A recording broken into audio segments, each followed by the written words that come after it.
Opportunities in the Marketplace by Victor Yup and Doris Mock. Chapter 4. Eliezer. Everybody needs somebody. Genesis chapter 24 verses 1 to 27.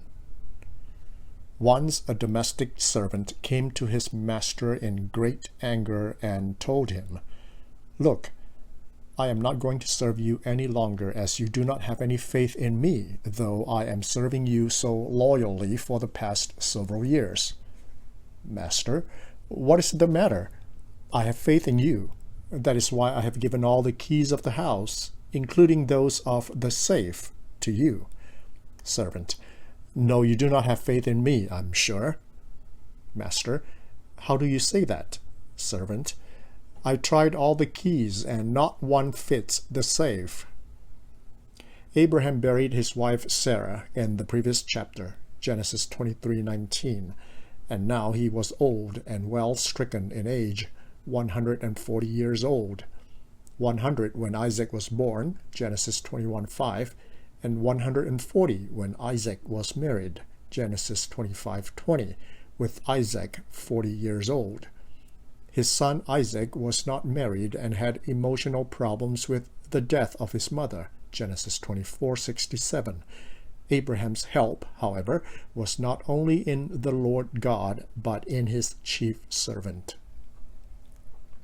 What kind of person are you at your job? What kind of relationship do you have with your employer, superior, or colleagues? How can you glorify God at work? Why is work and not merely work, but a test of our worth, walk, and witness? First, be dutiful and dependable in service. Genesis chapter 24, verses 1 to 8. Abraham was now old and well advanced in years, and the Lord had blessed him in every way. He said to the chief servant in his household, the one in charge of all that he had, "Put your hand under my thigh.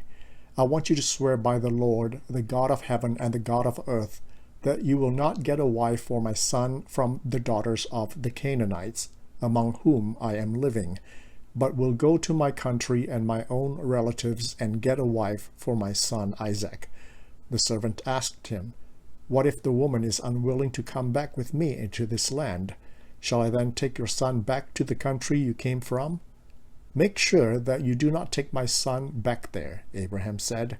"The Lord, the God of heaven, who brought me out of my father's household and my native land, and who spoke to me and promised me an oath, saying, 'To your offspring I will give this land,' he will send his angel before you so that you can get a wife for my son from there. If the woman is unwilling to come back with you, then you will be released from this oath of mine. Only do not take my son back there." Research from an Institute of Leadership and Management study of over 1,000 employees found that few employees are motivated to work harder by bonuses. The most important motivators were: 59% felt enjoyment of the job was the most important motivator, 49% how much they are paid, 42% getting on with colleagues as the best motivator, 22% being treated fairly by their managers, 22% autonomy, how much control they have over their work. Only 13% of employees said the bonuses motivated them to work harder. What brings employees down, according to another survey? For employees who feel somewhat or not at all appreciated, not being recognized for the work they do was the top reason cited by nearly half, or 48%, as something that makes them not feel appreciated at work. In fact, not being recognized for work done is cited nearly twice as much as receiving criticism, 26%, and heavy workload, 25%, and more than twice as much as poor work-life balance, 23%, and someone taking credit for the work they did, 22%. The trusted servant of Abraham in charge of all that he had, verse 2, is presumably Eliezer, his steward, Genesis 15:2, King James Version, Eliezer was an extraordinary and exemplary servant or employee, a dream employee and a model worker, if you may. The noun master, verse 9, occurs 24 times in the chapter, more than any chapter in the Bible, and incredibly 19 times. Eliezer addressed Abraham or Isaac as my master, verses 12 twice, 14, 27 thrice, 35, 36 twice, 37, 39, 42, 44, 48 twice, 49, 54, 56, and 65. There was none around Abraham as dependable, as dutiful, and as diligent as Eliezer. Eliezer's loyalty was unquestioned, unparalleled, and unflagging. The aged Abraham poured out his heart, soul, and concern to the capable, committed, and caring Eliezer, choosing, commanding, and commissioning him to the first ever oath in the Bible. Verse 8, more for Abraham's state of mind than the servants. Abraham seriously, staunchly, and sincerely uttered two imperatives to his servant. Put, verse 2, and make sure or beware, verse 6, and strongly and successively asserted to know, verses 3 and 8, and 1, lest, verse 6, to Eliezer, you will not get a wife for my son from the daughters of the Canaanites, verse 3, make sure that you do not, or lest, take my son back there, verse 6, and do not take my son back there, verse 8. The servant probably came with his master from the old country of Haran, Genesis 12:5. Abraham did not want him to have or harbor thoughts of returning to the old country with his son. Abraham's command and concern were not an insult or an interrogation to Eliezer. There was no disrespect and disregard shown by the faithful servant to his frail master. It was an issue of pride and not pity for Eliezer to be trusted with selecting the bride for his young master. Eliezer was the first and only known steward, King James Version, in the Bible, Genesis 15:2, which is also translated as heir, NASB, RSV, ESV, and possessor, ASV. The Hebrew phrase Ben Mesek literally means son of possession, from Bible Knowledge Commentary. Some call him head servant, John Gill, the principal servant and overseer of the entire household, Whedon, and major domo of the house, Jamieson, Fawcett, and Brown. He was nevertheless the only servant of Abraham with a name, considered as family, son, and relative, not outsider, foreigner, or from Damascus, verse 2, and slave. Second, be diligent and decisive in service, Genesis 24, verses 9 to 14. So the servant put his hand under the thigh of his master Abraham and swore an oath to him concerning this matter. Then the servant took 10 of his master's camels and left, taking with him all kinds of good things from his master. He set out for Aram Naharaim and made his way to the town of Nahor. He had the camels kneel down near the well outside the town. It was toward evening, the time the women go out to draw water. Then he prayed, O Lord, God of my master Abraham, give me success today and show kindness to my master Abraham. See, I am standing beside this spring, and the daughters of the townspeople are coming out to draw water. May it be that when I say to a girl, please let down your jar that I may have a drink, and she says, drink, and I'll water your camels too. Let her be the one you have chosen for your servant Isaac. By this I will know that you have shown kindness to my master. I often bought eggs for my wife, whose weakened condition from her years of sickness cautioned her to eat selectively. It was not easy to pick eggs for her because of her poor appetite. The size of the eggs could be too small, or too big for her.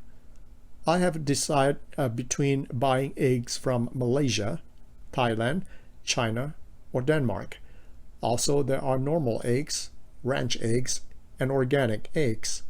Once I decided to buy half a dozen ranch eggs from Denmark. It was a bad decision because the egg yolk was bigger than most eggs, while the egg white was less, sharply reducing the protein from the egg white she needed.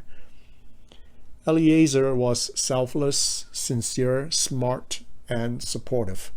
He was Abraham's right-hand man, but he was no yes man.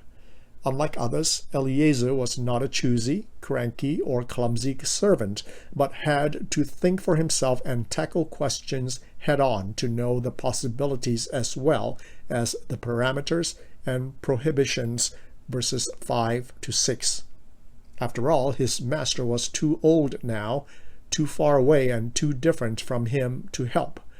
The 750-mile-long trip would have killed the patriarch.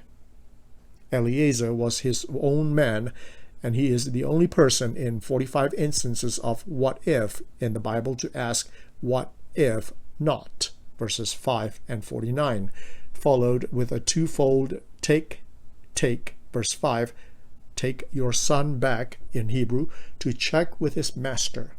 He took down Abraham's orders, obligations, and options to prevent mistakes, misunderstandings, and misjudgments. The servant also had to get organized quickly for this trip in a big way and prepare his next step. After all, he was leaving for a 1,000-mile trip to Ur of the Chaldeans, more than 10 times the distance from Hong Kong to Guangzhou.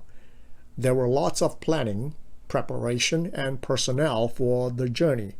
Handling 10 camels, verse 10, his men, verse 32, and goods on the journey was no easy task. Goods, verse 10, is introduced into the Bible for the first time. Along with men, animals, and distance were the weather, strangers, and robbers to consider. He was so overwhelmed that he prayed about it. O Lord, God of my master Abraham, give me success today and show kindness to my master Abraham. Verse 12. The verbs give success and show, verse 12, are imperatives, indicating his decisiveness, determination, dependence, and desperation. He was a foreigner who worshipped the Lord.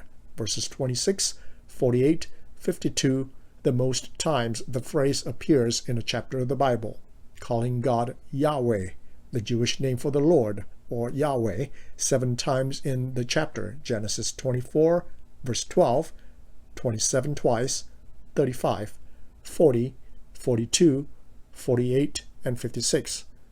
Later, Laban would confirm Yahweh's name twice, Genesis 24, verse 31, 50, and 51. Eliezer is such a beautiful, beloved, and blessed servant. He never called Abraham master before him, but before others Abraham was unmistakably my master. Genesis 24, verse 12, twice. Verse 14, 27 twice, 35, 36, 39, 42, 48, 49, 54, 56, and 65. 15 times altogether, over half the 28 occurrences of my master in the Bible. His loyalty knew no bounds. Not only was Abraham his master, Isaac the son was also called my master. Verse 50. Third, be discerning and diplomatic in service.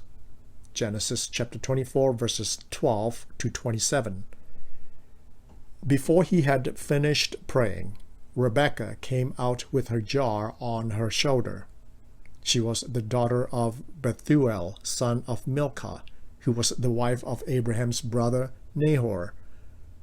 The girl was very beautiful, a virgin. No man had ever lain with her. She went down to the spring, filled her jar, and came up again. The servant hurried to meet her and said, "Please give me a little water from your jar." "Drink, my lord," she said, and quickly lowered the jar to her hands and gave him a drink. After she had given him a drink, she said, "I'll draw water for your camels too, until they have finished drinking." So she quickly emptied her jar into the trough, ran back to the well to draw more water, and drew enough for all his camels. Without saying a word, the man watched her closely to learn whether or not the Lord had made his journey successful. When the camels had finished drinking, the man took out a gold nose ring weighing a beka and 2 gold bracelets weighing 10 shekels. Then he asked, "Whose daughter are you? Please tell me, is there room in your father's house for us to spend the night?" She answered him, "I am the daughter of Bethuel, the son that Milcah bore to Nahor." And she said, "We have plenty of straw and fodder, as well as room for you to spend the night." Then the man bowed down and worshipped the Lord, saying, "Praised be to the Lord, the God of my master Abraham, who has not abandoned his kindness and faithfulness to my master. As for me, the Lord has led me on the journey to the house of my master's relatives." Answering an ad in the newspaper, a young man who applied for a job as a Morse code operator went to the address that was listed.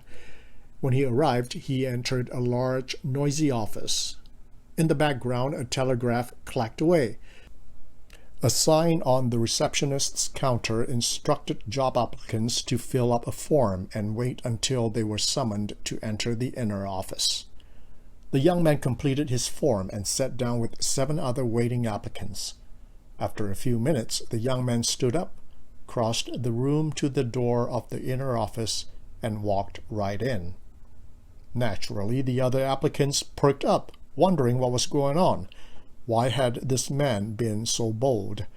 They muttered among themselves that they hadn't heard any summons yet. They took more than a little satisfaction in assuming the young man who went into the office would be reprimanded for his presumption and summarily disqualified for the job.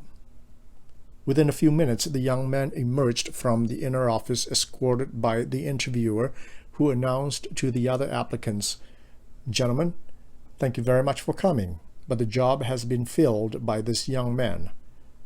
The other applicants began grumbling to each other, and then one spoke up. "Wait a minute, I don't understand. He was the last one to come in, and we never even got a chance to be interviewed. Yet he got the job. That's not fair." The employer responded, "While you have sat there, the telegraph has been ticking out the following message. If you understand this message, then come right in. The job is yours." No doubt Rebekah was a very beautiful woman, verse 16, but that was not what defined her. The deceased Sarah was beautiful, Genesis 12:11, but Rebekah was very beautiful, verse 16. However, the word that most repeatedly described and defined Rebekah in the passage is the word quickly, which occurs 3 times, verses 18, 20, and 46. On top of that, she also ran, verse 20, to the well. The chief servant prayed for a candidate who would not only give him a drink upon his request, but also draw water for his camels on her own initiative. But he never thought her attitude endowed and eclipsed her actions. His prayer was for her to water his camels, but she insisted upon drawing water for the camels until they have finished drinking. Verse 19. Notice the servant changed his script upon meeting Rebekah, asking for a little water, verse 17, instead of a drink, verse 14, which Rebekah more than obliged, quickly lowering her jar to give him a drink, verse 18. 3 times the Hebrew text says, finished drinking. She had given him a drink, finished drinking, verse 19. They, the camels, have finished drinking, verses 19 and 22. For the bonus, the aging servant got to hear a young lady call him my lord, verse 18. She was patient, polite, and positive. She did not avoid the man who was a lowly servant, a complete stranger and probably an old man. Rebekah's patience did not wear thin that day. Watering 10 camels was no joke, verse 10, even though the camels were well rested by the well, verse 11. According to Wikipedia, camels can drink 100 to 150 liters of water, or 26 to 40 gallons in one drink. That was a long time to wait. The man ran, or hurried, verse 17, to meet Rebekah, but he never imagined a lady would run, too, running back to the well to draw more water, and drew enough for all his camels, verse 20. She was the only woman runner, verse 20, in the Old Testament. Her actions, quickly or hasted, verse 20, and emptied, are both in the intensive payil form. The verb draw water is mentioned 8 times in the chapter, verses 11, 13, 19, 20, 43, 44, and 45. I guess you can say it was a tiring, taxing, and tedious exercise. Besides descending a flight of steps, then to draw water, she had to fill her jar, verse 16, lower the jar to her hands, verse 18, and empty her jar, verse 20, 3 actions related to the jar. To the second part of the servant's next question, please tell me, is there room in your father's house for us to spend the night? Verse 23, Rebekah answered, we have plenty of straw and fodder, as well as room for you to spend the night. Verse 25, straw and fodder were for the welfare of the camels. Verse 32, which was not among the servant's request. The servant took the opportunity to test the faith of Rachel, who spoke and confessed the name of the Lord 8 times, verses 27, twice, 35, 40, 44, 48, twice, and 56. Laban, too, mentioned the name of the Lord as many as 3 times, verses 31, 50, and 51. Not surprisingly, the names of the Lord occurs 19 times in the chapter, more than any chapter in Genesis. At the end of the day, Eliezer exercised his latitudes, limits, verse 33, and liabilities. He did not mess with the sly and shrewd Laban, Jacob's future father-in-law, persuading, prompting, and pestering him with the imperative twice, tell me, verse 49 twice, to obtain answers, and twice, send me away, verses 54 and 56, to avoid Laban's delaying tactics, Genesis 24:55. Conclusion. It's been said, loyalty is a scarce commodity. Loyalty is a virtue and a value. A good and loyal servant is one who is productive, prudent, and patient, not one who is provoked, problematic, or presentable. Do you understand your boss's heart and mind? Do you have a good relationship with and a high regard for your employer? What are his or her fears and faults? What is his dream and delight? Do you have the initiative, inspiration, and inclination to work? No matter the status, sector, or situation, let us learn to turn to God, trust each other, and touch others' lives, serving the Lord and others gratefully, genuinely, and graciously. Bible Study Questions. Genesis 24, verses 1 to 9. The servant received a task. 1. What command did Abraham give to the eldest servant in charge of his possessions? Verses 1 to 4. 2. What question did the servant ask? Verse 5. 3. What role did the Lord have in this matter? Genesis 24, verses 10 to 20. The servant prayed for guidance. 4. What action did the servant take? Verse 10. 5. How did the servant ask God to lead him? What was his request? Did he casually ask for a sign? Verses 12 to 14. 6. What kind of a woman was Rebekah, according to the servant's observations? 15 to 18. Genesis 24, verses 21 to 27. The servant offered thanksgiving. 7. Did the servant experience God in the completion of his task?